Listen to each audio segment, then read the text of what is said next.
Suspendido ang isang MMDA traffic enforcer na inireklamo ng pangungutong ng isang motorista. Ayon sa biktima, una siyang pinara ng enforcer dahil umano'y paggamit ng cellphone hanggang sa napunta raw ang akusasyon sa pasuna umano niyang rehistro. May unang balita si Rafi Tima.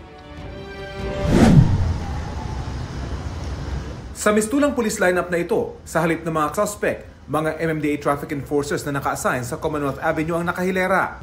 Ang nakaputing polo kasi, biktima raw ng pangungutong sa kahabaan ng Commonwealth Avenue noong nakaraang linggo.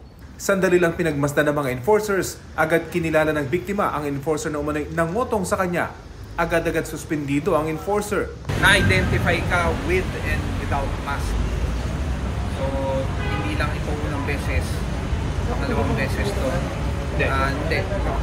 Sa office. Bibigyan ka ng tamang pagkakataon para sumagot sa mga susunod sa'yo until such time sa headquarters ko muna mag-verify.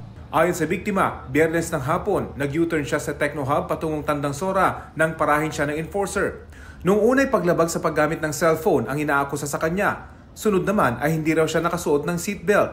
Nang pabulaanan niya ang mga akusasyon, sinabing paso na raw ang kanyang registration. Hiningan daw siya ng 15,000 pesos na kalaunan bumaba sa 5,000. Matapos magdahilang walang cash, sinabihan daw siya ng enforcer na ipadala na lang sa e-wallet app. Para mabawasan pa ang hinihinging pera, binawasan daw niya ang laman ng kanyang e-wallet. Habang kunwari nagsusulat siya, chinecheck yung mga ticket, yung mga receipt, naglagin ako sa e-wallet. Tapos, transfer ko kaagad yung pera ko, sinend ko kaagad sa kapatid ko. Nag-iwan ako ng 2,500. Ang karanasan, pinost ng biktima sa social media at nakarating sa MMDA, kaya agad ikinasa ang line-up.